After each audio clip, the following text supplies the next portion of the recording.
हे बच्चा लोग, welcome back to the पाठशाला। और अभी मेंस का एक क्वेश्चन आया है हमारे पास। ये बड़ा सा फिगर है और इस क्वेश्चन को डिस्कस करेंगे पूरा डिटेल मैथ्स के बहुत सारे क्वेश्चंस के साथ। अनुज सर और आशीष सर शाम को आप लोगों को क्लास लेके आएंगे, जिसमें जितने भी हमारे पास क्वेश्चंस का कलेक्शन होगा वो क्वेश्चन का कलेक्शन आपके साथ डिस्कस किया जाएगा। जैसे कि मैंने एग्ज़ाम के एनालिसिस में बताया था कि जो पेपर है वो इजी से लेके मॉडरेट आ रहा है। और ये एक क्वेश्चन है, इस क्वेश्चन का जो फिगर है फिगर वाइज नहीं आया था, स्टेटमेंट वाइज आया था। तो मैं स्टेटमेंट रीड कर देता हूँ। स्टेटमेंट कुछ ऐसा था कि एक आपको ट्रायंगल गिवन हो है और ट्रायंगल के हर वर्टिकल को सेंटर मान के जो है 3 सर्किल बनाया गया है, जो तीनों सर्किल एक दूसरे को टच कर रहे हैं। और इस जो है ट्रायंगल की डायमेंशन दे रखी थी कुछ 6, 8 और 10।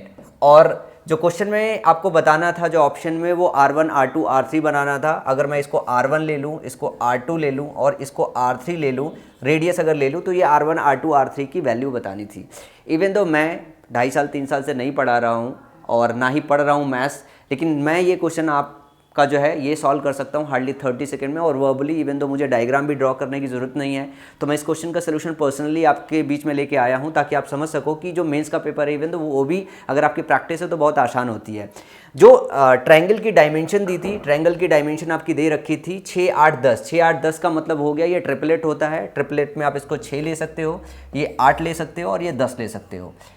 तो ये मैंने छोटा थोड़ा ये बड़ा बनाया, इसलिए इसको 6 लिया, इसको 8 लिया, इसको 10 लिया है। अब आपको फाइंड आउट करना होता है क्या, R1, R2, R3 की वैल्यू। अगर मैं बेसिक से बताऊं, जो चीज़ें हैं जिसकी प्रैक्टिस होगी वो वर्बली कैलकुलेट कर लेगा, लेकिन मैं आपको थोड़ा सा एक्सप्लेन कर देता हूं कि भाई देखो, ये रेडियस की बात हो रही है। तो अगर मैं बात करूं तो ये आपका R1 होगा, ये होगा R2 और ये भी होगा आपका R2 और ये होगा आपका R3, ये होगा R3 और ये होगा आपका R1।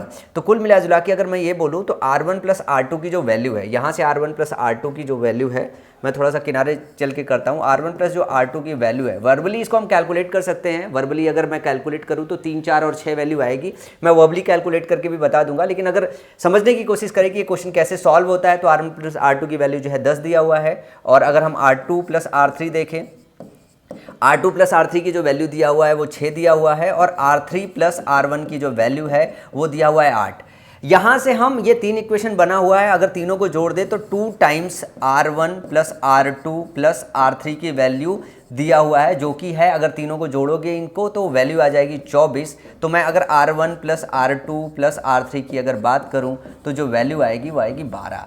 इसको वर्बली भी आप कैलकुलेट कर सकते हो, क्योंकि इस तरीके के बहुत सारे क्वेश्चन की प्रैक्टिस कर चुके होते हैं। तो आपको पता है R1, R2, R2, R3 और R3, R1 की वैल्यू दी हुई है, तो वर्बली इसको कैलकुलेट कर सकते हो कि इनका सम 24 आएगा। 2 टाइम्स होगा ये R1 plus R2 plus R3 के, और R1 plus R2 plus R3 क्या होगा, ये होगा आपका 12। अब उसमें आपको पता है कि R1 प्लस R2 10 दिया हुआ है, R2 प्लस R3 6 दिया हुआ है, R3 प्लस R1 दिया हुआ है 8। तो यहाँ पे ध्यान से देखिए कि टोटल R1 प्लस R2 अगर मैं ऊपर लिख दूँ, R1 plus R2 plus R3 की जो वैल्यू दी हुई है वो टोटल दी हुई है 12। अब इसमें 1 बाई 1 एक एक को घटाते चले जाओगे तो वैल्यू आपको मिल जाएगी। तो 12 से डिफरेंस पे 10 है, 6 है और 8 है। तो कुल मिला के अगर इसको लॉजिकली देखो तो इसका डिफरेंस 2 है तो एक रेडियस 2 होगा, इसका जो डिफरेंस है वो 6 है तो एक रेडियस 6 होगी, और इसका जो डिफरेंस है ये जो है वो आपका 4 है तो जो रेडियस होगा 4। तो अल्टीमेटली जो वैल्यू जाएगी R1, R2, R3 की वो आएगी 2, 4 और 6।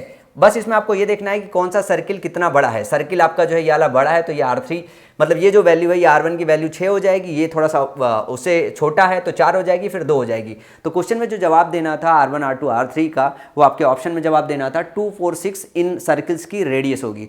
इसको आप वर्बली 30 सेकंड 40 सेकंड में सॉल्व कर सकते हो। अदरवाइज जो बेसिक तरीका होता है वो इस तरीके से भी आप सॉल्व कर सकते हो। तो इस तरीके के ज्योमेट्री में क्वेश्चंस आए हुए हैं, और जब भी हमारे बीच में क्वेश्चंस आ जाएंगे वो सारे के सारे क्वेश्चन आपके बीच में अलग अलग तरीके से अनुज सर, आशीष सर पहुंचा देंगे। ये क्वेश्चन बहुत आसान था, इस वजह से इस क्वेश्चन का डिस्कशन मैं पर्सनली आपके बीच में लेके आया हूँ। तो अभी की इस वीडियो में इतना ही। अगर आपको कोई और क्वेश्चन मिले तो मेरे नंबर पर फॉरवर्ड कीजिएगा। मेरा नंबर है 9696102401। आप फोन करके भी मुझे भेज सकते हो और मुझे व्हाट्सअप भी कर सकते हो। Thank you for watching this video.